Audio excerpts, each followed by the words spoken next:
Started. Well, welcome everyone to WSP's 2025 Snack and Learn webinar series. Today we're going to be talking about climate due diligence and disclosure. So welcome to the talk. As we're going through, you can ask questions by putting them in the chat, and then we'll at the end of the presentation we're going to have time to answer your questions, and anything that we don't get to during that time, we'll reach out to you afterward to get all your questions answered. So thanks for joining us today, and we're going to start off with some introductions. So Mohsen, please go ahead. Hello, everyone, and thanks to my name is Mohsen Moradi. I'm a climate change advisor. I've been with WSP for just over 3 years, and my work focuses on developing data-driven climate tools to support climate risk assessment. I will pass it over to Sue for a quick introduction. Thanks, Mohsen. So I'm Sue Kemball-Cook. I'm a vice president in WSP USA's Sustainability, Energy, and Climate Change Group, and I lead our climate risk team. And our work focuses on helping organizations, mainly in the private sector, identify, manage, and disclose their climate-related risks. Lately, a lot of this work has been aimed at helping companies comply with climate-related regulations around the world in the EU, in California, Australia, the UK. I'm a climate scientist by training and have been doing climate risk assessment for due diligence and disclosure for about 10 years now. So thanks for joining us today. And Mohsen, why don't you go ahead and get us kicked off? Sure. Thank you. Okay, today we're going to talk about why we need to consider climate change and how we do it in WSP. And I will talk a little bit about our internal tools, and then I will pass it over to Sue to go over a few case studies to show how we do climate risk assessment using our internal tools. So we need to consider climate change for several important reasons. You know, regulatory requirements now mandate climate assessment in the environmental and social impact process, and organizations are expected to disclose climate risk through frameworks like CSRD, CASB, and so on.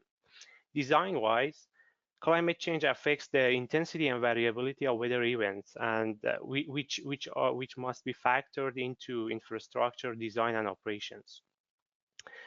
And professionally, we are expected to identify and respond to climate risk early in the project lifecycle, and stakeholders are requesting climate assessment and making them like a standard part of responsible project development.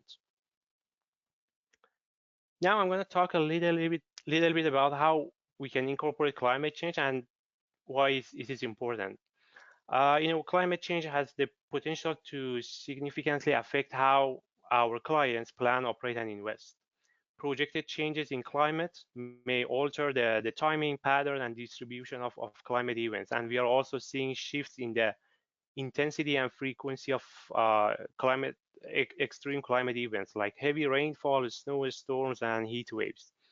But the key challenge here is understanding how these changes influence decision. And it is not just about identifying risk; it's also about recognizing how climate change may reshape the actions we take and the strategies we recommend.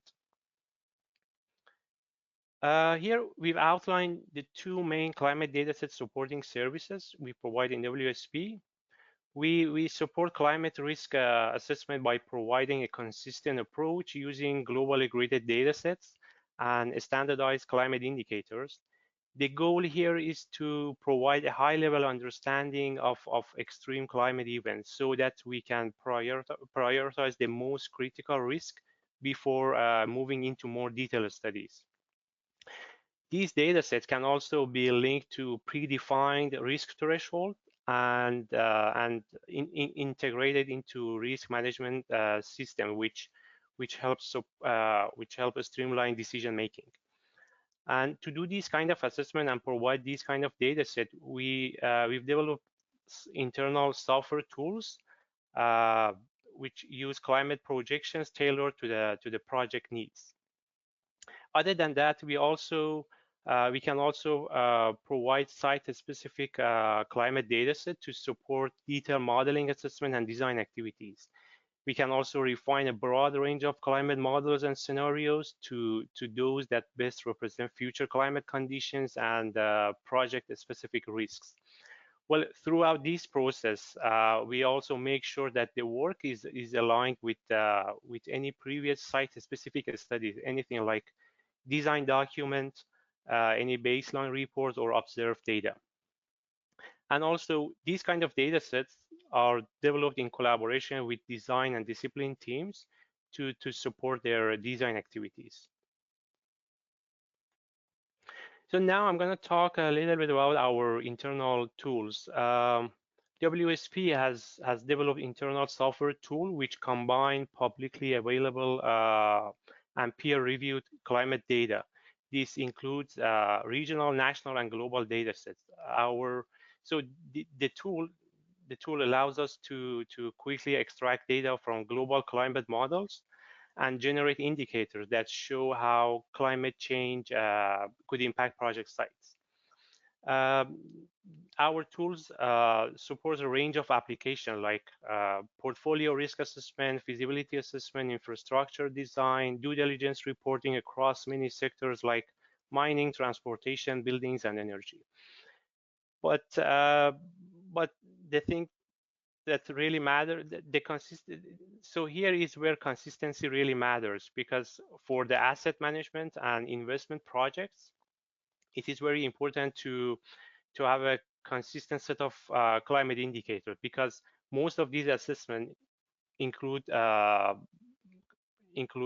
portfolio across multiple regions, which may not all have the same level of climate information available. Just to give you a sense of the kind of scales we are working with, these two images show regional and global, shows extreme heat at regional and global scales. And I think with that, I will pass it over to Sue, who will show you how the software helps support these kind of climate risk assessments. Thanks, Mohsen. In the next section of the presentation, I'm going to walk through a couple examples that show how we apply WSP's tools for clients who need climate risk assessment of large global scale portfolios of assets.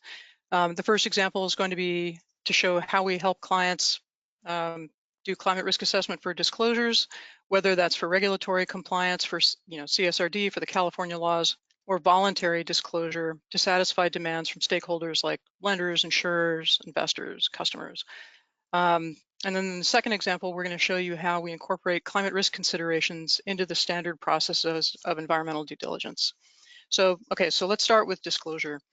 When we think about disclosing climate risks, we need to account for a company's impacts on the environment. So that's the left side of this diagram, for example, through its GHG emissions. And we also need to think about the effects of the climate on the company. And so that's sort of on the right side of the diagram here. The climate risks that an organization faces can be divided into two buckets that are shown on the right-hand panel there. So that includes physical risks from things like temperature change, rising sea levels, more intense precipitation, extreme weather. It also includes risks from the world's transition to a low carbon economy. So as the world transitions to a low carbon economy, there may be changes in policies, so carbon prices that make greenhouse gas emissions more expensive for a company. There could be reputational impacts, shifts in consumer and other market preferences. There may be shifts in technologies that companies need to account for. So, so these are the things that we need to evaluate, both physical and transition risks. And the lens through which we do these kinds of climate risk assessment is materiality, because all the regulations around climate-related risk are framed in terms of disclosure of material climate-related risks. And so what is material? So information that is material is significant enough to potentially influence the decisions of investors or other users of a company's financial statements. It refers to information that if you didn't tell your stakeholders, it could lead to a different outcome in their investment decisions. So the task that our clients are facing is to understand what are their material risks from the physical impacts of climate change and the transition to the low carbon economy, and then to manage or transfer those risks and then prepare for disclosures. So that's what we're going to talk about next. Next slide, please. Okay, so how do we do this? So for physical risk, we can't really forecast exactly what's going to happen in the future, 20, 30, 40 years out, like you would with a weather forecast for 2 or 3 days from now. So what we end up doing is looking at a range of potential future outcomes that the world might experience. For example, you could imagine a future in which there's not a lot of regulation of carbon. Greenhouse gas emissions go up because we're continuing to emit fossil fuels. That's the little scenario down there in the blue box. Under that scenario, greenhouse gas emissions rise throughout, for example, the rest of the century. Physical impacts from things like sea level rise and rising temperatures are larger. So this is a more sort of dangerous future world. So that's one scenario we could look at. In another scenario, the world actually makes a rapid transition to a low carbon economy. That's the green scenario on the bottom. In that one, there's a transition to EVs, there's much more use of renewable energy, emissions are lower, and physical impacts are lower. So what the scenario analysis does is gives us a broad range of future outcomes for us to consider. How will the business perform under these two different scenarios, and what might the material risks be? So we use information from climate models, as Mohsen was describing earlier. We use the tools that he and his colleagues have developed to help us understand what's going to happen at the client's specific sites in the future from now until the end of the 21st century.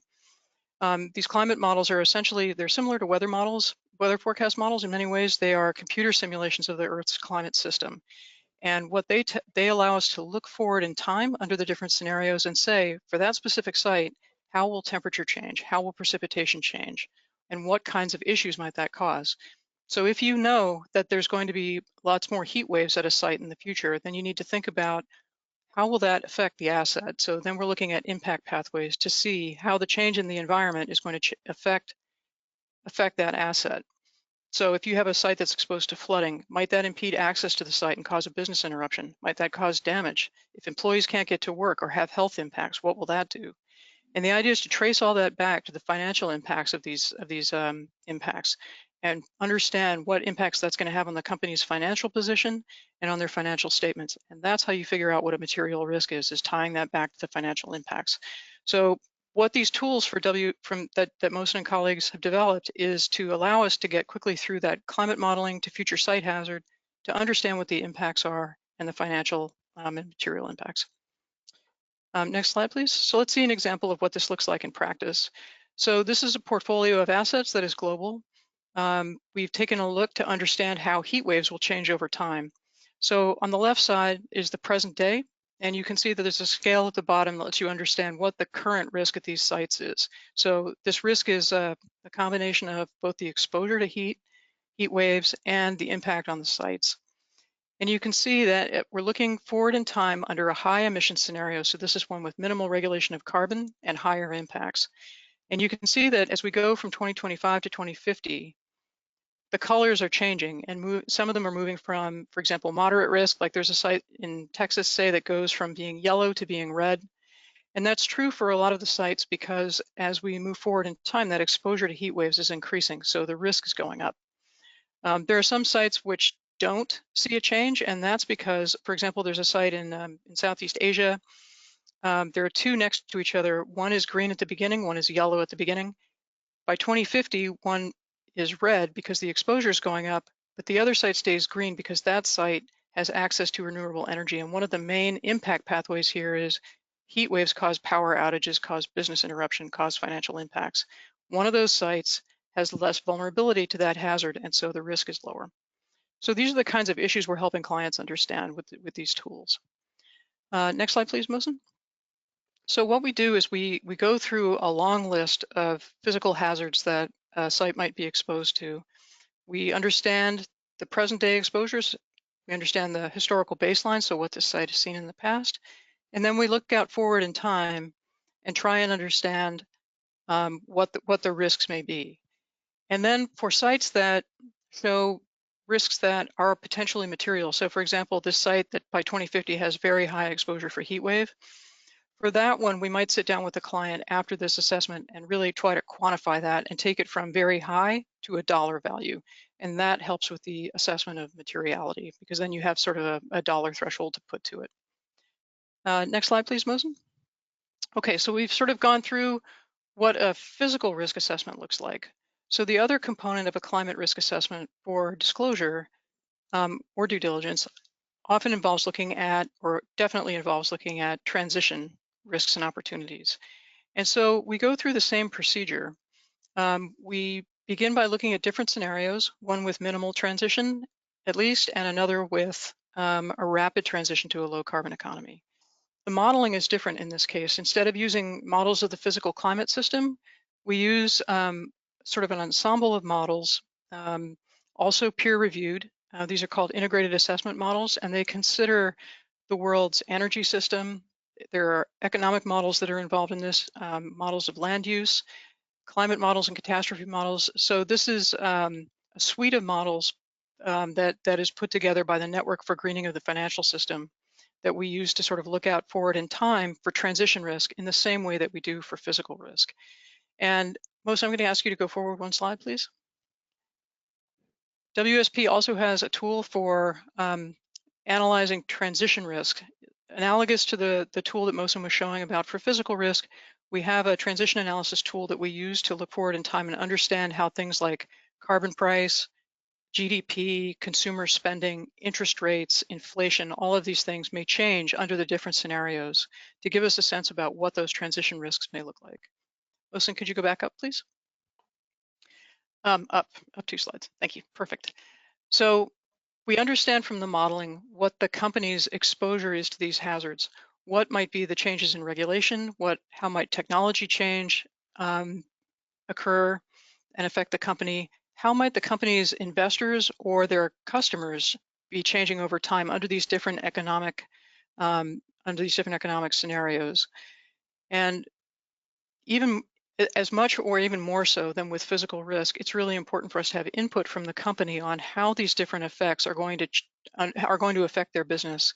So we work with them to understand what the impact pathways are. So for example, if you have macroeconomic changes like changes in interest rates or consumer spending, how might that affect the business? We also look at the value chain. So we're not just looking at the company's business, its assets and operations. We're also thinking about suppliers upstream, and we're thinking about customers downstream. And finally, in the same way that we do for physical risk, trying to understand what those physical impacts are. Understand what those financial impacts are and where we see risks that are potentially material, to work with the client to model them and really again, a dollar figure on them so we can understand their materiality. And this often involves close interaction with the client's finance teams in order to model, using existing models that they have, and then sort of integrating that layer of climate data on top of it. Okay, next slide, please, Mohsen. So when we're doing disclosures for scenario analysis, for physical risk, we want to think about disclosures that are required by the regulations that the client is reporting under. So this can involve things like what % of your assets are at physical risk. So for example, for the one we just showed, it might be heat waves. You need to report the number of assets and the location of the assets that have material physical risks. And then also think about what percentage of those assets are covered by the company's existing resilience planning and climate adaptation planning. And then you do the same thing on the transition side. And so taking all that material together, that can support the client's disclosures, along with the very detailed documentation we put together that supports them through assurance. Okay, so that's disclosure. So now let's talk about due diligence. So due diligence is a process where you're evaluating environmental conditions and risks associated with a site. Often this is part of a transaction. And the types of things that are in a standard environmental due diligence include things like looking at contamination of soil and groundwater. Is there proximity to sensitive habitats? Operational procedures, kind of what sorts of buildings and operations have gone on there in the past. And the thing about these assessments is that they are typically backward looking and don't evaluate forward looking climate risks. And so the issue with that is that over the lifetime of an asset, and in fact, even over the hold period for the client who's making the acquisition, the physical environment we know is going to be changing due to climate change, and it's going to be more challenging in many ways. Mohsen, can you go to the next slide, please? One more down, I'm sorry. Up. Oh, can you keep going to the flood slide? Thank you. I'm going to show you an example now of what we mean by the environment changing. So this is an example from a site assessment that we did. Um, the client was envisioning putting some infrastructure, and can you advance the slide one more, please? Thank you. The client was envisioning putting infrastructure in the area that's bounded by the red oval there. What you're seeing here is hazards from river flooding. So you can see there are creeks that are the water bodies shown by the dark blue lines. The present day FEMA flood hazard mapping, and this is FEMA stands for Federal Emergency Management Agency. So in the US, this is a government agency that maps out floodplains and lets you know kind of where the boundary of the 1% annual chance or 100-year floodplain is. And so in this case, the FEMA data showed the floodplain to be marked by the hatched area there on the left-hand side. And so the client had originally envisioned putting infrastructure right up to the edge of that boundary of the FEMA flood map. But when we did our site assessment, we did a forward-looking flood hazard model. And what we found was that by 2050, under that high emission scenario, the boundary of that floodplain had expanded. And the reason for that is that with more emissions, trapping more heat, the atmosphere gets warmer. A warmer atmosphere can hold more water, so rainfall events get heavier. And with more intense rainfall, the boundary of that floodplain expands. And so this is an example where the environment really at the end of the asset's lifetime was going to be significantly different than at the time of purchase. So this is an example of how this kind of assessment can be useful. Can we go back up, please, Mohsen, back to the first slide in the due diligence? Perfect, thank you. So what we're trying to do is to understand potential liabilities related to the physical environment changing to transition risks, because these can affect the long-term value of the site. And really one of the benefits of that is that you can avoid costs that you don't expect. You can avoid reputational damage and stranding of assets. Recently, the ASTM, which is the American Society for Testing and Materials, and they are responsible for a lot of the guidance that comes out to guide these sort of phase 1 environmental site assessments. Recently, they came out with a standard guide for property resilience assessment that involves this kind of forward look. Next slide, please. And they cite a number of reasons for doing this. The first is really you're helping to manage these risks that may occur over the property's lifetime. You may be able to get breaks from your insurer if you've identified and are managing your climate risks, so it can help with insurance coverage. There are regulatory pressures pushing people to understand climate risks now in many jurisdictions.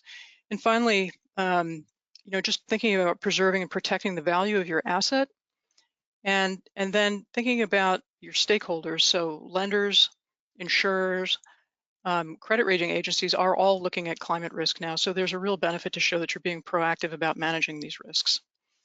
And on the right there is a stat put together by an insurance company that shows sort of the value of this forward-thinking understanding of physical risks faced by these sites. Next slide, please, Mohsen. Okay, so I think we actually are using a different deck. Okay. Oh, would you like me to move forward? Let's see. I'm wondering if you have a slide that shows a red flag assessment. Do you have a slide that shows for due diligence? Looks like you don't. Okay, that's all right. Please go back up to the ASTM slide. That's one down. Down two more. Perfect, thank you. Okay, so there are two levels really of doing these due diligence assessments. The first is sort of a red flag assessment that you might imagine if you were doing an assessment of, for example, a commercial real estate portfolio. You've got a deal going, and the idea is you want to understand if there are any climate risks that might be a significant indicator of, hey, this property isn't may need to be revalued, or this is a significant risk that we need to allow for planning for to mitigate over the lifetime of the asset. So when you're doing this can be a fairly rapid assessment. And this is made much easier by the use of tools like the one Mohsen was describing, where you can do sort of an automated assessment that tells you very quickly about all the different hazards that the site might face. And then you can sort of understand if there are any physical or transition risks that might be needed to be identified just up front, so that the deal team is aware of that going into the transaction. So that's sort of the first level, where you're doing a scan, you're just basically checking to see what hazards a site is exposed to. And then there's kind of a second level where, it might be something like, maybe not just a real estate asset, but an industrial site that you really want to have a deeper understanding of the types of hazards that are there and the types of impacts that might have on the site. So for this type of assessment, really thinking about following the ASTM guidelines. So there's a list of hazards that they recommend that you assess, and it's actually very similar to the list of standards that you have to assess for doing, say, a CSRD disclosure. It expands beyond climate and weather to things like geologic phenomena as well. So it's quite comprehensive. So you take a look at the hazards that it's exposed to, and then you go and you do site visit. You have an engineer, an architect, someone who's certified to go out there and really understand what's going on the ground, and really understand for those hazards, how are they going to affect the site?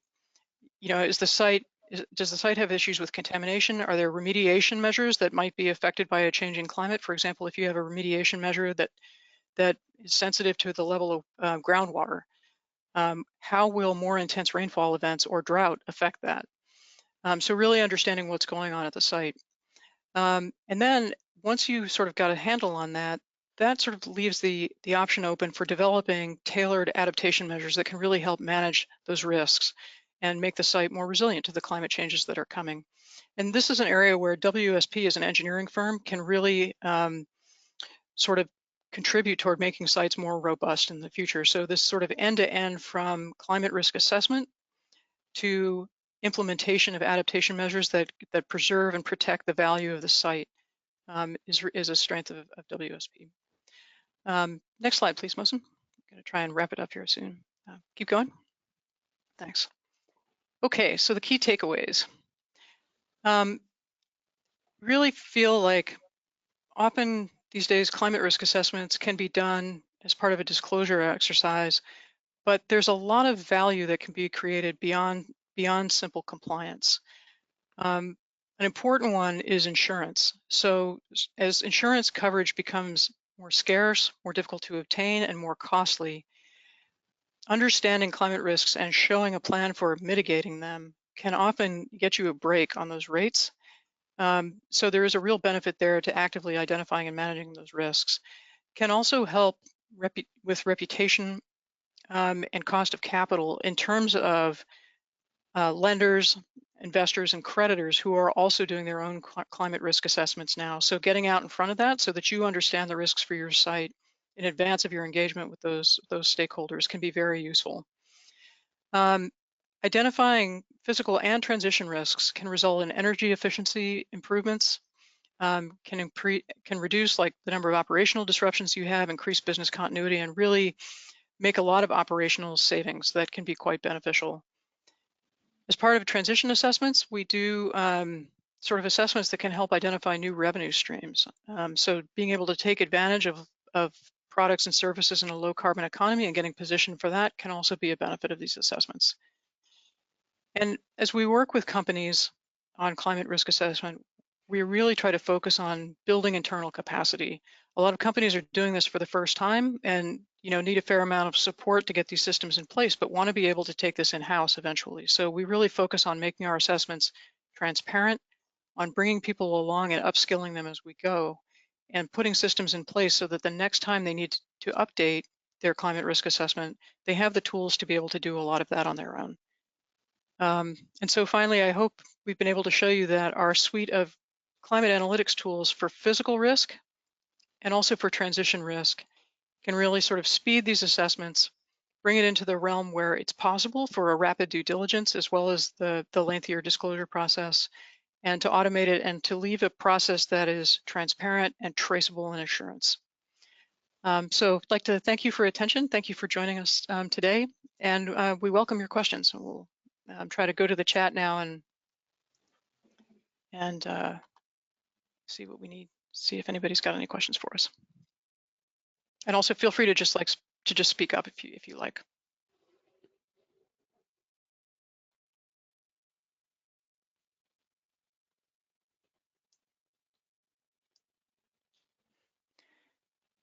Okay, as we see a question in the chat, how could this be linked to social risks and impacts? That's a great question. So I think when we think about Well, for example, physical risk, and we think about a client's asset portfolio. Um, we don't think about the site in isolation. We think about the site as being a part of a community. So if you've got, say, a factory, a manufacturing facility, that site is part of a community in terms of the infrastructure that serves it, in terms of the people that work there, and in terms of its place in the community. So as we think about the risks that a site faces, we are also thinking about the risks that are faced by that surrounding community and the impacts there and how the community affects the site and how the site affects the community. And this is really important for things like when we're thinking about doing climate risk for hospitals, for example. The community is an integral part of that assessment. So we're also thinking about um, not explicitly about social risk, but we're thinking about the impacts of the climate risks and how they can exacerbate things like social risk. Mohsen, anything to add there? No, yeah, that was great. Yeah, thanks. Okay.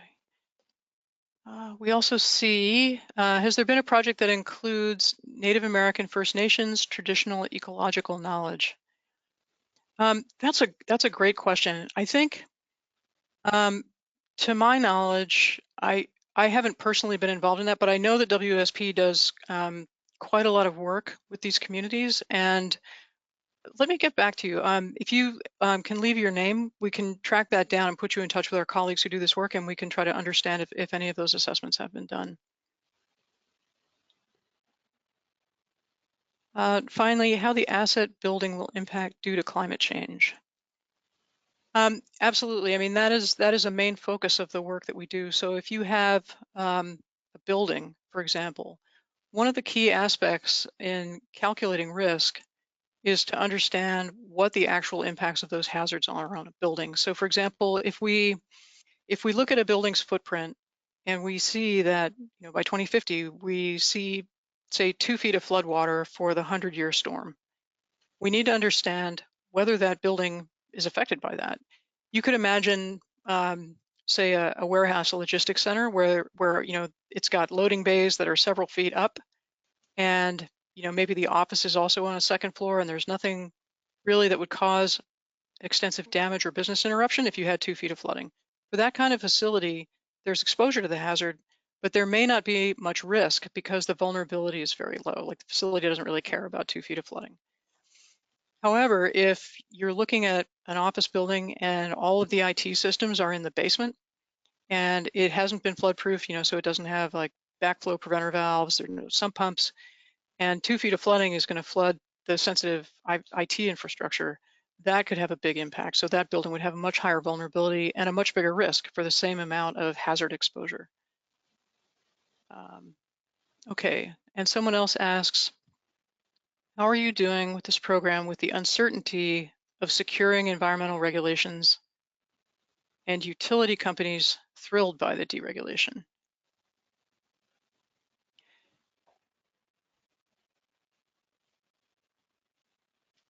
So I think I'm going to answer that in two parts.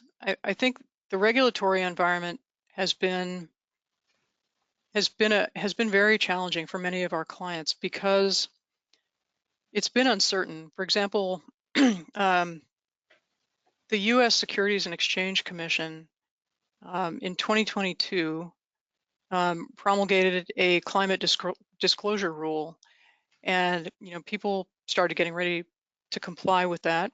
That has since been put on the back burner as the SEC has declined to defend it against legal challenges that were made after it was promulgated.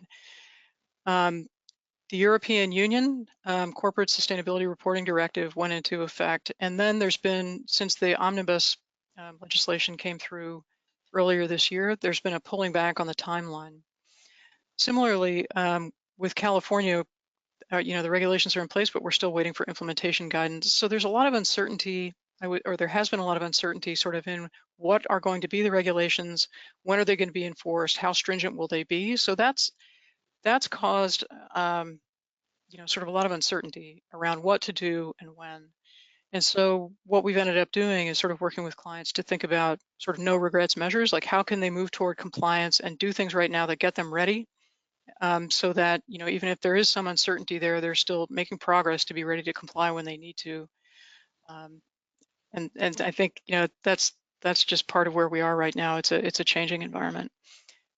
In terms of utility companies thrilled by the deregulation, I guess I'm not 100% sure what you're asking there. So maybe if you want to clarify that a little bit, I'd be happy to give it a shot. Certainly, utility companies, I think, are very proactive around thinking about climate risk. Of course, they have a lot of very sensitive infrastructure, and are very much affected by both transition risk and transition opportunity. So we do actually see utilities companies being very forward thinking in this space. Okay. All right. Not seeing any further questions at this point. So if you have questions that occur to you after, please feel free to reach out. We're happy to answer them. And we just want to thank you for joining us this morning and for your attention. And wish you all have a great day. Awesome. Bye-bye. Thank you. Bye.